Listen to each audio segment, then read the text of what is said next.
partir do versículo 1 até o versículo 5, nós lemos assim: Conjuro-te perante Deus e Cristo Jesus, que há de julgar vivos e mortos, pela sua manifestação e pelo seu reino. Prega a palavra, insta, quer seja oportuno, quer não, corrige, repreende, exorta com toda longanimidade e doutrina. Pois haverá tempo em que não suportarão a sã doutrina. Pelo contrário, cercar-se-ão de mestres segundo as suas próprias cobiças, como que sentindo coceira nos ouvidos, e se recusarão a dar ouvidos à verdade, entregando-se às fábulas. Tu, porém, sê sóbrio em todas as coisas, suporta as aflições, faz o trabalho de um evangelista, cumpre cabalmente o teu ministério. Amém.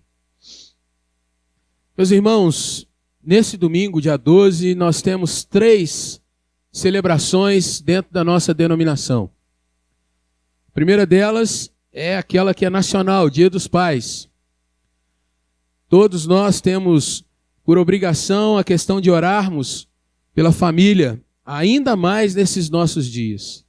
Orar por pais, orar por mães, orar por filhos, orar para que Deus, de fato, a cada dia continue sustentando a família, a obra que é dele, fazendo com que, de fato, a família reflita a relação entre Pai, Filho e Espírito Santo, a família celeste. Reflita a comunhão e o propósito que existe desde a eternidade. Ou seja, cada família tem por premissa a questão de refletir a glória do Senhor, do Deus Trino, as relações que existem entre a Trindade bendita e eterna. O segundo propósito hoje é o dia chamado Dia das Missões dentro da Igreja Presbiteriana do Brasil. Várias igrejas hoje fazem as suas conferências missionárias. Nós temos a nossa data no mês de maio por uma questão de agenda, por ter mais tranquilidade para realizarmos projetos, por aquilo que nós temos desenvolvido. Mas em muitas igrejas hoje está sendo celebrado o Dia de Missões. Por fim, hoje nós celebramos 159 anos da Igreja Presbiteriana do Brasil. E também nesse dia nos lembramos não só da nossa história, mas daquilo que é a nossa missão, a nossa vocação, o que é a nossa igreja e o que ela tem para desenvolver. Obrigado. Eu quero trazer para nós, irmãos, nessa noite, uma palavra que vai de encontro à questão do que um pai abençoado falaria para o seu filho. Do que um jovem missionário poderia ouvir daqueles que o enviam. E, ao mesmo tempo, trazer para nós, como igreja presbiteriana, como primeira igreja presbiteriana de Juiz de Fora, aquilo que é, de fato, o nosso chamado para realizar. Nós vivemos num tempo, irmãos, em que igrejas têm se preocupado cada vez mais em estratégias de divulgação, marketing, têm se preocupado com programas que venham trazer entretenimento aos seus membros, diversão, alguma coisa que faça com que as pessoas tenham interesse de estar dentro da igreja. O que nós mais vemos nesses nossos dias são pessoas investindo em métodos, festas, conferências disso, daquilo, alguma coisa que vá ser atraente. Mas será que é isso mesmo que é o foco da nossa caminhada, que nós deveríamos procurar? Será que nós temos, de fato, nos lembrado daquilo que é a essência nossa como igreja? E eu quero trazer para você, a partir do texto que nós lemos, irmãos, a questão de nós entendermos, assimilarmos e buscarmos, de fato, viver uma vida de evangelista. Há uma questão dentro das igrejas que muitas vezes nós fazemos sessões, cortes, e aqui nós colocamos: isso é obra de Deus, isso é obra do profissional, isso é obra do estudante, aqui é a obra da diversão, aqui o Senhor não entra, e nós nos esquecemos que Deus tem um propósito que é pleno para todas as áreas da nossa vida com Ele. Me divertindo, eu sou um evangelista. Assistindo um filme, eu sou um evangelista. Jogando futebol com os amigos, numa conversa, tomando um café. Dentro de casa, falando com os filhos à mesa, ou num momento mais lúdico. em todos esses momentos. Eu sou o mesmo evangelista do que naquela hora, quando eu estou, por exemplo, numa praça, anunciando o evangelho com a Bíblia aberta para outras pessoas ouvirem. Nós, como igreja, entendemos que Deus é adorado em todas as questões quando nós colocamos o seu nome como primazia. E a partir desse texto de Paulo escrevendo a Timóteo, gostaria de destacar algumas questões para os irmãos. Quero também trazer para você e para mim, irmãos, que Deus usa a nossa vivência natural. Deus não nos tira de uma situação que a gente deixa as nossas amizades, os nossos estudos, para nos tornar um evangelista no sentido mais pleno da palavra, no sentido mais estrito daquilo que de fato é o chamado de Timóteo aqui nesse texto. Deus, na realidade, Ele é capaz de fazer você um evangelista lá na sua faculdade. Deus é capaz de fazer um evangelista no momento que você está cozinhando, talvez. Deus faz de você um evangelista à medida que você está desenvolvendo as mais diferentes funções, as mais estranhas questões de um dia. Deus ainda assim está ali para usar você e abençoar outras pessoas através de você. Gostaria de ler para você alguns textos que nós vamos caminhando juntamente com eles.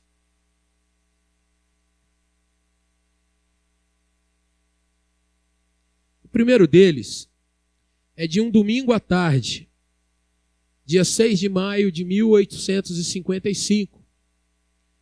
E aqui nós lemos assim: hoje, com mais 22 pessoas, fiz uma aliança pública com Deus para ser seu, no tempo e na eternidade.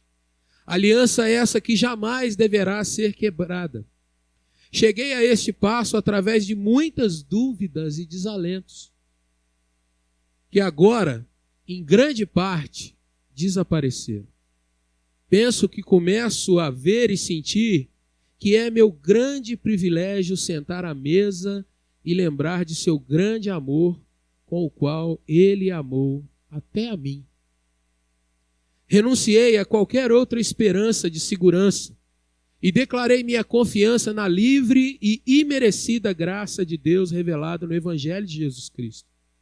Meu débito para com Ele pelas primeiras tênues manifestações de aspiração por Ele e minha dependência dEle em cada novo passo da vida espiritual. Assumi os votos feitos por meus pais quanto a mim em minha infância para ser do Senhor. Esse é o primeiro relato, alguns parágrafos apenas, do dia em que Ashbel Green Simonton professou a sua fé em Cristo Jesus. Aqui, um jovem bem novo, ainda com muitas dúvidas no seu coração sobre como seria o seu futuro, mas ele, nessa tarde, nesse dia, ele está com mais 21 pessoas, diante da sua igreja, declarando ser Jesus o Senhor da sua vida, e naquela hora ele está professando a sua fé. O texto que nós lemos nos diz: eu assumi os votos feitos pelos meus pais, ou seja, ele agora professa que, batizado lá atrás na infância, aquela fé que seus pais professaram, investiram nele, agora é a fé dele, é a sua fé pessoal. Ele agora não é mais alguém que estava apenas sendo levado pelos pais, mas agora ele assume ser alguém que vai viver o evangelho na sua vida. Quantas vezes você não vê aqui crianças recebendo o sacramento do batismo? Quantas vezes os pais não vêm até aqui para consagrar ao Senhor e dizer: Senhor, meu filho, minha filha te pertence. E esses pais investem nos seus filhos, ano após ano, dia após dia. Veem seus filhos, às vezes, se distanciando, passando por caminhos que não são os melhores caminhos, mas continuam perseverando em oração, continuam a cada dia declarando sua fé e sendo exemplos para os seus filhos. Até aquele dia em que o Senhor os traz de volta para que eles agora declarem: olha, todo o investimento que fizeram em mim valeu a pena. Esse foi o dia de Simon. Esse foi o dia de alguém que ainda nem sabia como é que seria a sua caminhada. Passam-se, irmãos, alguns meses de maio de 1855. Nós vamos dar um salto agora. Perdoe a falta de habilidade. Mas nós vamos para o mês de outubro de 1855. Ouça o que ele diz. Hoje, 14 de outubro de 1855, ouvi um sermão muito interessante de Dr. Rod. Charles Rod era professor de um seminário de Princeton. E nesse sermão, Simon então descreve o que ele experimentou pela palavra sendo pregada. Então ele diz, ouvi um sermão muito interessante do Dr. Rod sobre os deveres da igreja na educação. Falou da necessidade absoluta de instruir os pagãos antes de poder esperar qualquer sucesso na propagação do evangelho e mostrou que qualquer esperança de conversões baseada em uma obra extraordinária do Espírito Santo, comunicando a verdade diretamente, não é bíblica. Ou seja, Charles Rod dizia que havia que pregadores. As pessoas deveriam se dispor a ir e pregar e anunciar, baseado, por exemplo, naquele texto, como ouvirão se não há quem pregue? Simonton continua a dizer, este sermão teve o efeito de levar-me a pensar seriamente no trabalho missionário no estrangeiro. O pequeno sucesso que aparentemente apresentam as operações missionárias tinha me levado a não pensar em ser missionário, mas vejo que estava enganado. Depois ele diz, quem lança os fundamentos receberá galardão igual ao de quem faz o acabamento do edifício. Eu nunca havia considerado seriamente o dever de trabalhar no estrangeiro. Sempre parti do princípio de que na minha esfera de trabalho seria em nosso país tão grandioso e que cresce tanto, pois agora estou convencido que devo considerar seriamente esta possibilidade. Se a maioria prefere ficar, não será meu dever partir? Se a maioria prefere ficar, será que eu não posso ser a exceção, indo e fazendo uma obra diferenciada? Quando nós lemos, irmãos, os relatos da vida de Simonton, nós vemos um jovem que era perfeitamente normal. Você não vê no diário dele aqueles tipos de situações que nós ouvimos muitas vezes nos nossos dias. Pessoas que tiveram experiências aterradoras. Nós não vemos Simonton colocar situações em que Deus falou de tal forma como um raio no seu coração.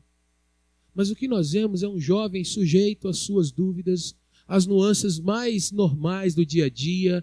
Ele é um jovem que confessa no seu diário que em determinados momentos ele peca olhando para moças com uma intenção mais dissoante daquela respeitosa e abençoadora que você está acostumado a ouvir e falar nas igrejas.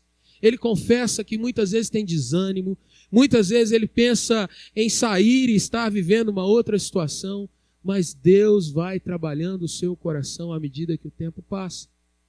Estamos aqui, irmãos, em 1855 e 4 anos depois, novembro de 1858, ele diz assim, finalmente o passo decisivo foi dado. No dia 25, enviei minha proposta formal à Junta de Missões Estrangeiras. Mencionei o Brasil como o campo no qual estou mais interessado, mas deixei à Junta a decisão final. Irei só.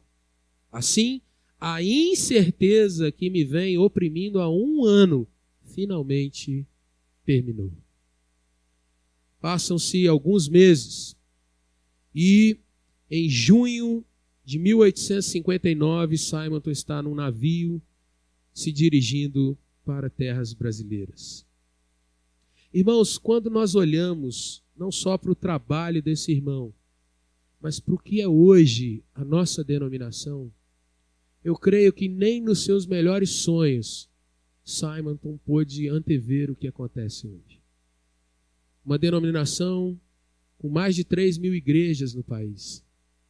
Uma denominação que possui, talvez, a maior universidade que não é pública dentro do estado de São Paulo, o maior estado da nossa federação e uma das maiores do Brasil. Hospitais em vários estados. a Missão Kaiowá, que é uma referência de trabalho indígena para todo o Brasil. Escolas, creches, uma igreja, irmãos, que anda cada vez mais se solidificando, ainda que tenha muitas falhas, porque continua sendo igreja feita e habitada por homens. Mas eu fico pensando naquele jovem quando ele tinha no seu coração apenas o desejo de levar o evangelho para outras pessoas. Quando eu vejo Paulo escrevendo esse texto a Timóteo, irmãos, eu fico pensando se eu e você não poderíamos, de fato, colocar a nossa vida na mão do Senhor e entender que cada vez mais a essência da nossa igreja, dessa igreja, a essência da minha vida e da sua vida, aquilo para que Deus nos chamou, não é de nós vivermos uma vida de domingo em domingo, de apenas em momentos a gente se parecer com um crente verdadeiro, mas Deus nos chamou, irmãos, para que todos os dias nós estivéssemos vivendo como evangelistas. E a primeira questão que eu gostaria de chamar para olhar no texto que nós lemos é que nós devemos ser evangelistas, irmãos, em primeiro lugar, diante daquele que é o próprio evangelho. Olha para o seu texto agora e leia comigo o versículo de número 1. O apóstolo Paulo diz, conjuro-te. Essa expressão significa eu rogo, eu suplico, eu protesto, eu peço, eu te convoco, Timóteo. E aí ele diz, perante Deus e Cristo Jesus, e ele ainda diz que Cristo Jesus vai vir para julgar vivos e mortos quando chegar aquele dia, o dia final, quando ele manifestar plenamente a chegada do reino sobre todo o universo. Meus irmãos, Timóteo foi um homem que Paulo deixa para ser pastor em Éfeso, naquele momento em que ele escreve essa carta.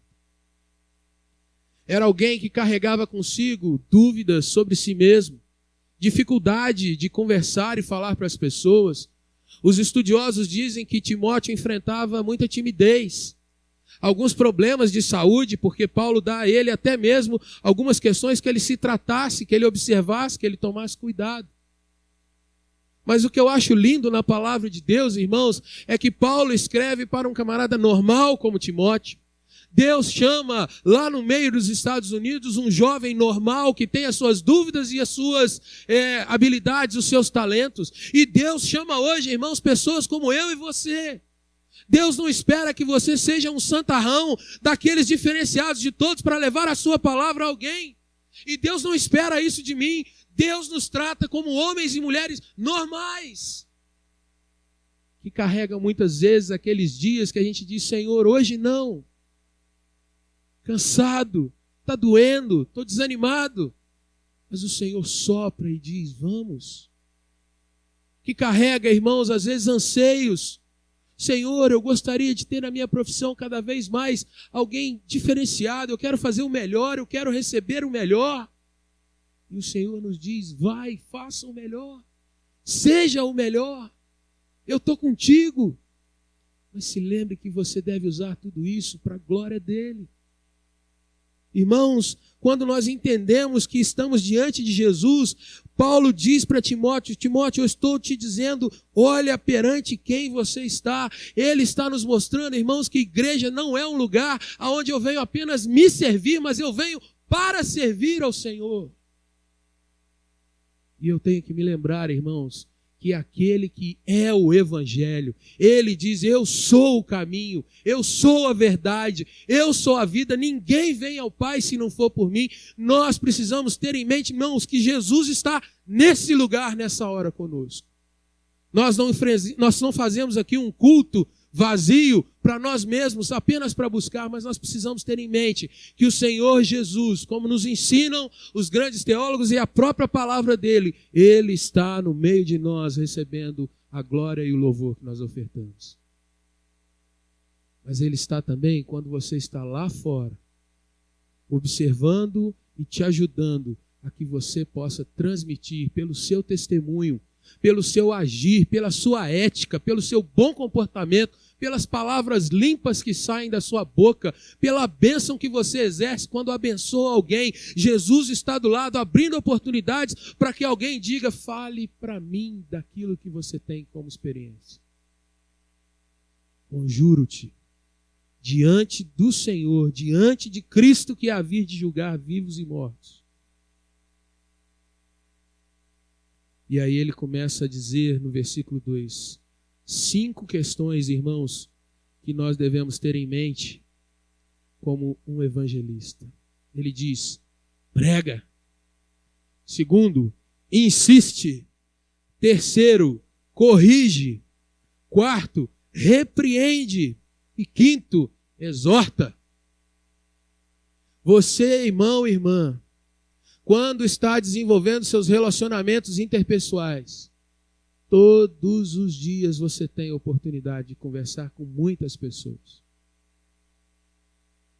Eu não estou dizendo aqui, irmãos, e nós vamos falar daqui a pouco sobre isso, que você deve abrir mão daquilo que é o cotidiano, o normal. Falar sobre o jogo de futebol do seu time, por exemplo. Tomou de 6-0, ganhou de meio, foi bem, foi mal. Trivialidade. Conversar com alguém sobre uma receita nova de bolo que você aprendeu e levou para o pastor, olha que bênção. Conversar com alguém sobre as dificuldades do dia a dia, sobre política. Falar o que você assistiu no debate que passou naquela semana. Falar dos seus sonhos. Estou estudando tal coisa. Eu estou me preparando para isso. Eu estou cuidando dos meus filhos. Tem um estudando fora, tem outro estudando aqui. Irmãos, Deus não quer que você seja um ET. Você precisa se lembrar que compartilhar o evangelho é como você compartilhar aquilo que você gosta de comer, aquilo que você gosta de vestir, mas você tem que demonstrar que aquilo de fato é importante na sua vida, e que só faz sentido a sua vida por conta do que você vive no evangelho. Quando nós entendemos, irmãos, que estamos diante do Senhor, nós precisamos nos lembrar que Deus a cada dia está nos dando oportunidade. E essa é a segunda questão que eu quero trazer para você sobre viver uma vida de um evangelista. O primeiro ponto, meu irmão, nós podemos responder a pergunta: o porquê de eu estar na igreja?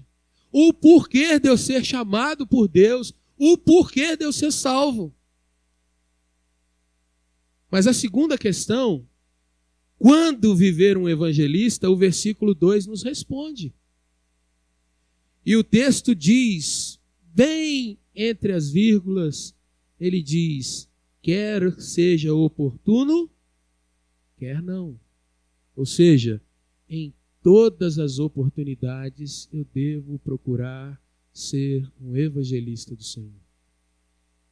Aqui, meus irmãos, vem uma questão que eu tenho certeza que talvez seja uma grande dificuldade para os nossos dias.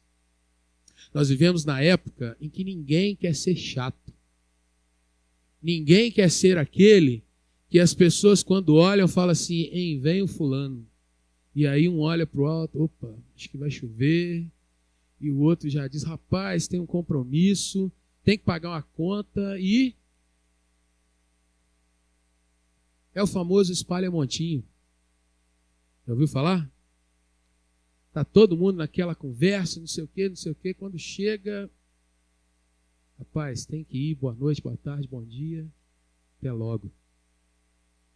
Porque a gente sabe, e o texto também está dizendo, que falar do evangelho envolve você tratar a natureza pecaminosa e as ações pecaminosas que todas as pessoas têm. É confronto. É cutucar, é trazer muitas vezes um espelhão e colocar: cidadão, olha aqui a sua vida. Mas, irmãos, olha que coisa maravilhosa. O texto não está trazendo, meu irmão, que você vai ter que carregar aquela carteirinha, o atestado de chato.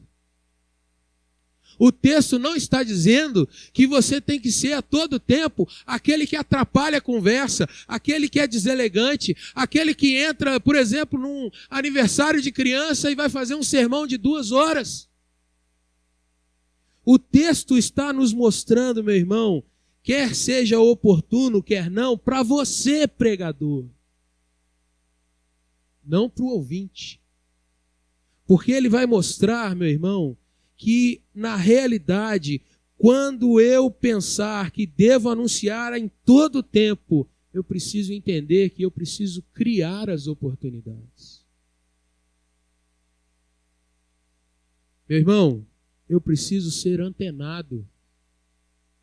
Eu preciso conversar com as pessoas e ler as pessoas a cada dia para saber qual é o momento e a palavra certa que eu vou usar. Quando nós, irmãos, estamos empenhados em levar o Evangelho, na realidade nós não vamos tirar a naturalidade das coisas, mas eu preciso ter sempre a leitura de que se deu uma brecha, é aquela hora. De semear uma palavra de bênção, de dizer para as pessoas, olha, que coisa linda esse dia que Deus criou para nós. Olha só quantas oportunidades nós vamos ter hoje. E de repente a pessoa que nunca pensou que um dia é criado por Deus, ela ouviu aquela palavrinha Deus. E aquela hora talvez o Espírito Santo vai tocar e ela vai começar a pensar, Deus criou esse dia. Irmãos, às vezes nós estamos com pessoas doentes, estamos numa fila para tentar marcar uma consulta e eu e você podemos dizer para alguém que está perto de nós, olha, como nós temos visto doenças se realmente propagando por aí, esse nosso país está complicado, as pessoas estão cada vez mais deprimidas, depressivas. Deus precisa de fato agir no nosso país. Você já parou para pensar nisso? E você já parou para pensar que Deus já disse na palavra dele que ele está nos ouvindo quando nós clamarmos?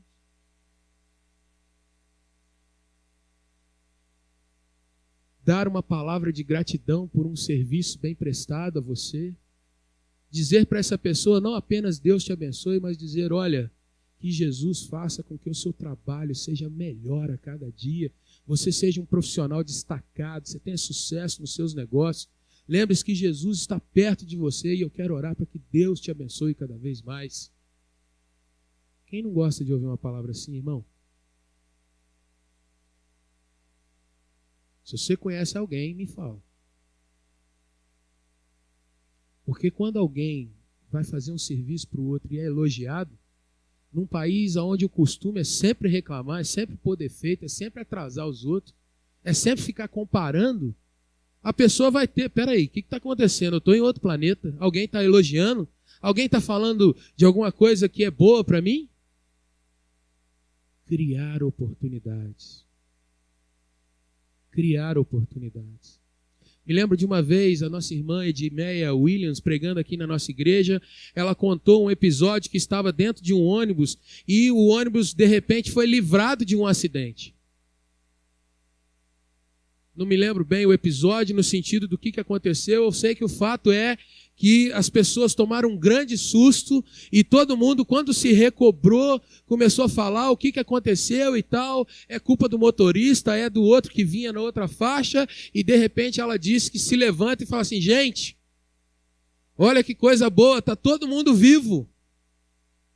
E aí as pessoas começaram, de fato, que tal usar esse momento que estamos vivos para agradecer a Deus que nos deu essa nova oportunidade? E eu lembro claramente disso, ela brincando. Eu agora já estava diante da minha congregação ali, 2 a 2, todo mundo enfileirado, e foi um momento para dar uma palavra de alegria e orar com aquelas pessoas. Pronto. O que vai acontecer depois pertence ao Senhor. O que eu estou querendo trazer, irmãos, e o que o texto traz para nós, é que Paulo está dizendo a Timóteo, Timóteo, prega, insiste, exorta, fala com as pessoas. Se você vê que alguém está indo para o buraco, fala, não vá por esse caminho não é bom. Se você está vendo que alguém está agindo de uma forma ruim com a sua família, conversa com essa pessoa, talvez você precise de ajuda, eu quero te ajudar, eu sou crente, quero orar com você. Crie oportunidades. Irmãos, como evangelistas, nós vivemos num tempo em que dificilmente, quando nós vamos para as praças com uma Bíblia na mão, as pessoas param para nos ouvir. Não estou dizendo que a gente não deva fazer isso. E eu sou uma das pessoas que sou a favor de todo tipo de evangelismo que a gente puder. Mas eu entendo que os nossos dias são diferentes. De décadas atrás, quando as igrejas se reuniam para fazer o tal culto ao ar livre. Não sou contra, reflito e repito. Mas eu quero dizer, irmãos, que hoje eu e você podemos ter estratégias. Quando eu estou com mais alguém, saber compreender a dor do outro e falar o coração dele. Se eu estou diante do meu patrão, do meu chefe, tendo uma oportunidade, dizer para ele, olha, você é alguém que Deus pode usar para melhorar esse lugar, fazer o bem para outras pessoas. Mas, irmãos, a gente está num país que é tão viciado em reclamar, em murmurar, em maldizer, que muitas vezes a gente acha absurdo falar palavras que vão gerar bênção na vida dos outros, que vão gerar crescimento na vida do outro, que o outro de repente vai ser promovido e talvez eu não seja. Mas você foi chamado para viver o Evangelho e não usufruir apenas do Evangelho. Você foi chamado para sofrer com as implicações do Evangelho. E Paulo, escrevendo a Timóteo, ele diz, todo aquele que quiser viver piedosamente será perseguido. Você tem que saber que essa é uma realidade para você.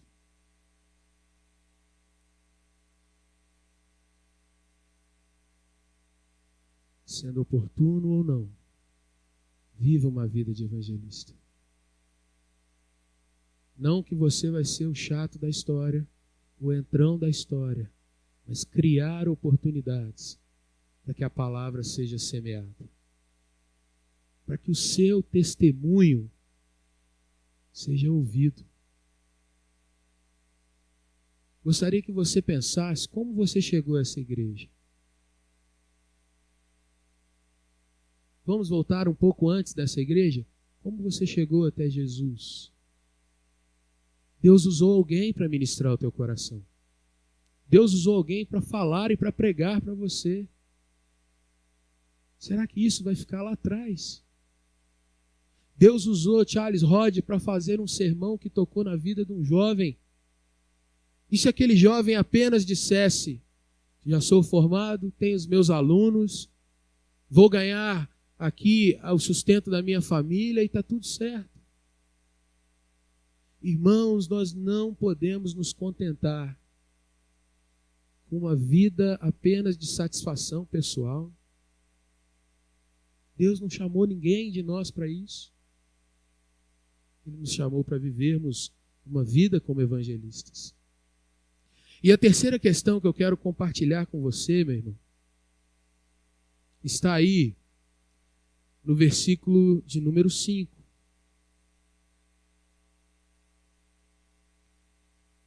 Por que eu devo ser um evangelista? Porque o próprio Evangelho, Jesus, um dia vai me pedir contas disso. Quando eu devo ser um evangelista? A tempo, fora de tempo, criando oportunidades. E como isso vai ser desenvolvido? Exatamente colocando a minha vida para ser usada por Deus da forma que Ele achar melhor. Versículo número 5, irmãos. Paulo vai fazer para Timóteo um contraponto entre a sociedade dos dias de Timóteo, dos dias que viriam, e a vida do próprio Timóteo. Ele diz, tu, porém, ou seja, diferente do que você vê no mundo, você age de outra forma. Daqui a pouco nós vamos voltar nisso. Mas ele diz, seja sóbrio. Então nós vamos ver que o contrário da sobriedade é exatamente a pessoa viver como um ébrio, como um bêbado, não percebendo a realidade que está próxima dele.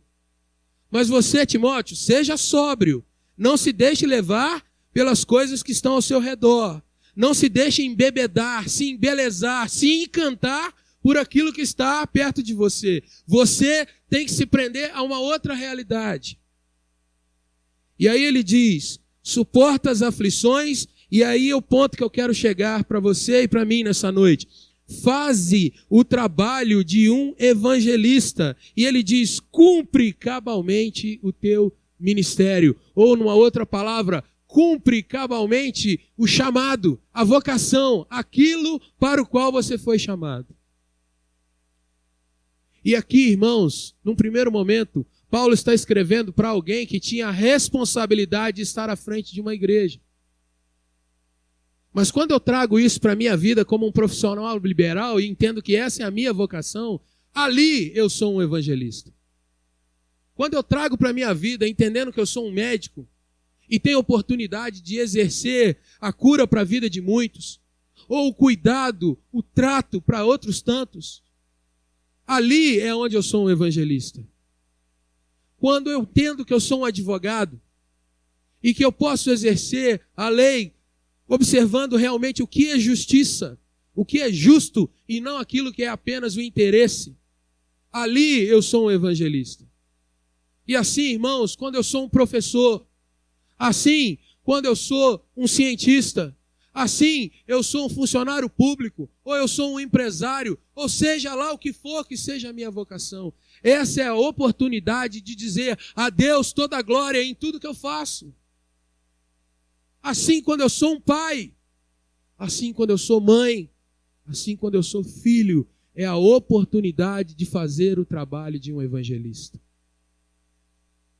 Muitas vezes, irmãos, nós vivemos uma dicotomia. Pregar é quem é chamado. Missionário é só aquele ali vocacionado. Eu não vivo essa realidade. Logo, eu tenho que fazer outra questão nesse mundo. Meu irmão, qual é?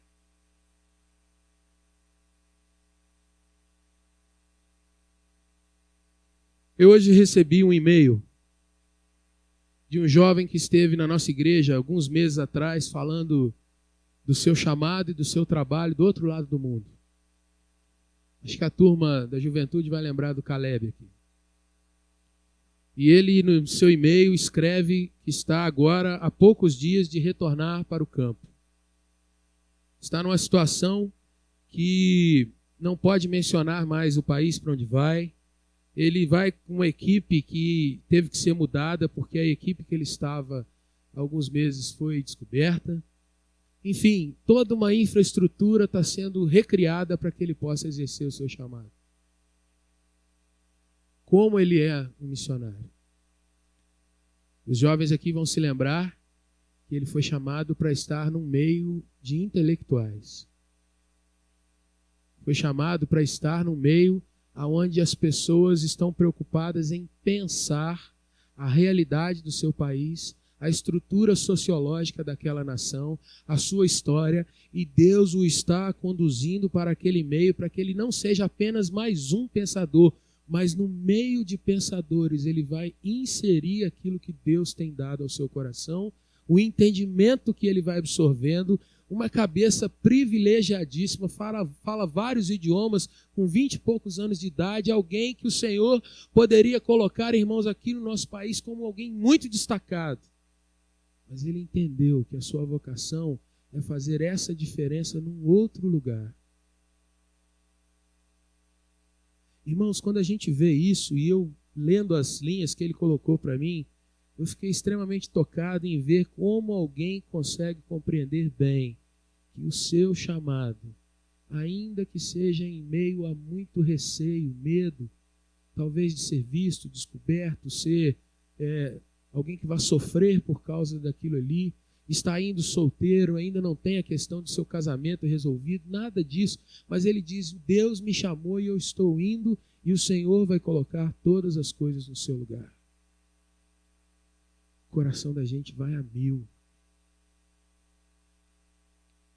Irmãos, quando Timóteo está ouvindo ou lendo as palavras de Paulo, ele, Timóteo, entende que o seu ministério estaria sempre sendo confrontado por pessoas que estão descritas aí nos versículos 3 e 4.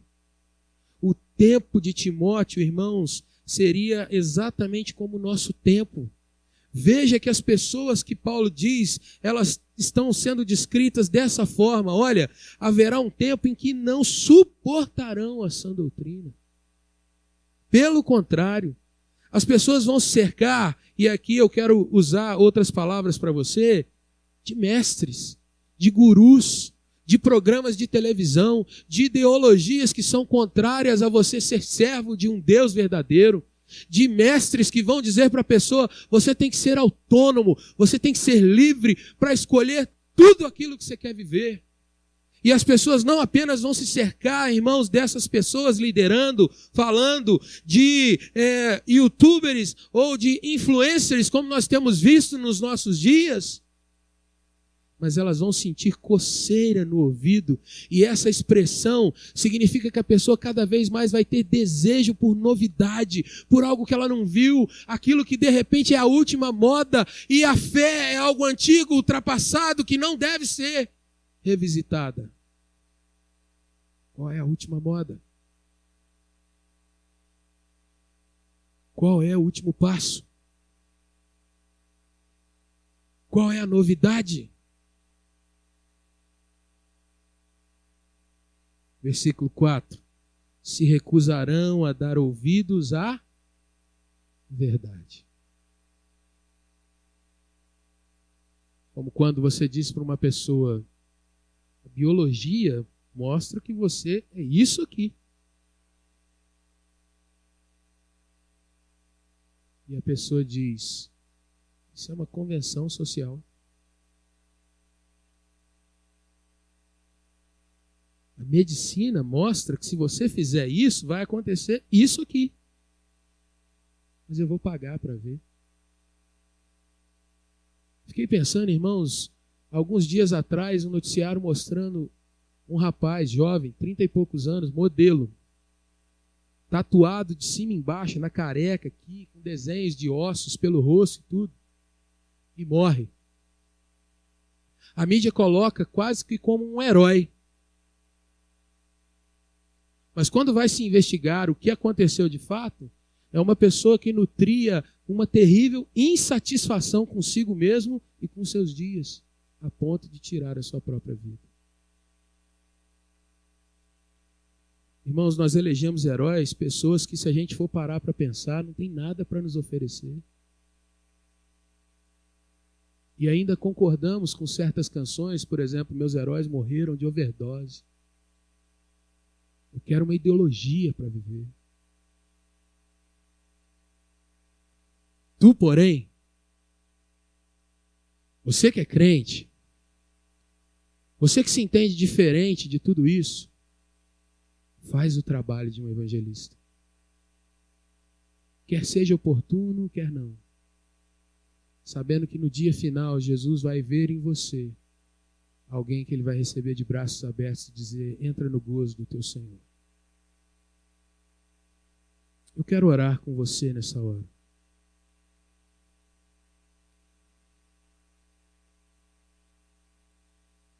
Eu quero orar pela nossa igreja, denominação, pela nossa igreja local.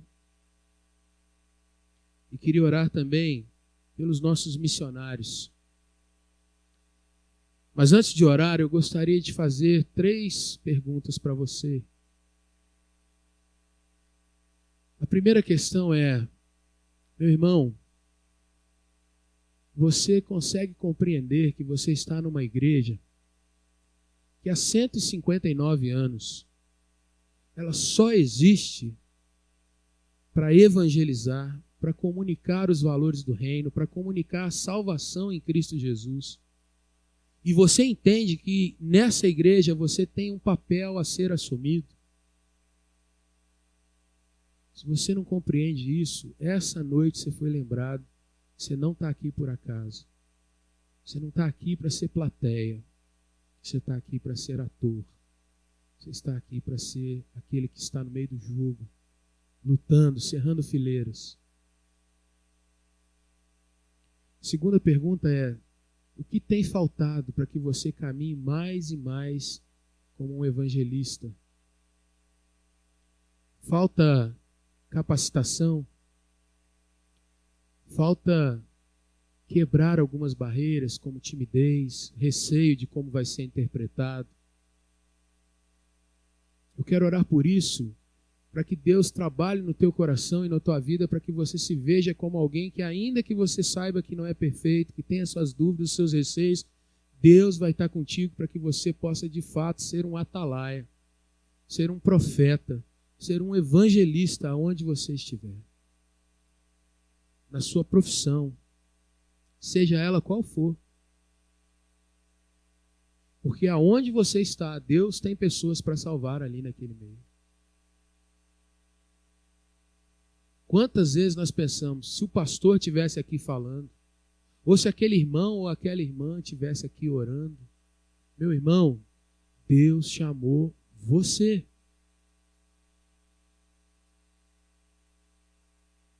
E a terceira pergunta: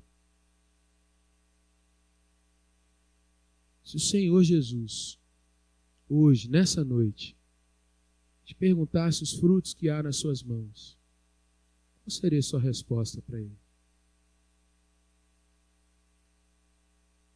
Talvez essa pergunta te aperte, te sufoque. Mas é melhor que você seja sufocado agora e apertado agora e tome uma decisão agora do que daqui a algum tempo o Senhor vier com essa pergunta e você não tiver mais oportunidade para responder. E talvez vai apenas lamentar. O Senhor nos diz, irmãos, que enquanto a vida ainda há tempo, tome uma decisão hoje de entrar de vez na caminhada da igreja.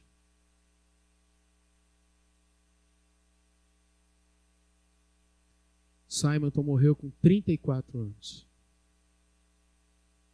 Para alguns, vem aquela frase: havia uma vida toda pela frente. Mas eu entendo que a vida que foi dada para ele, ele viveu de forma tão plena. 8 anos de ministério apenas. Mas o fruto daquilo está aqui hoje, eu e você. E ainda virão muitos outros. Valeu a pena. E vale a pena. E vai valer a pena, meu irmão.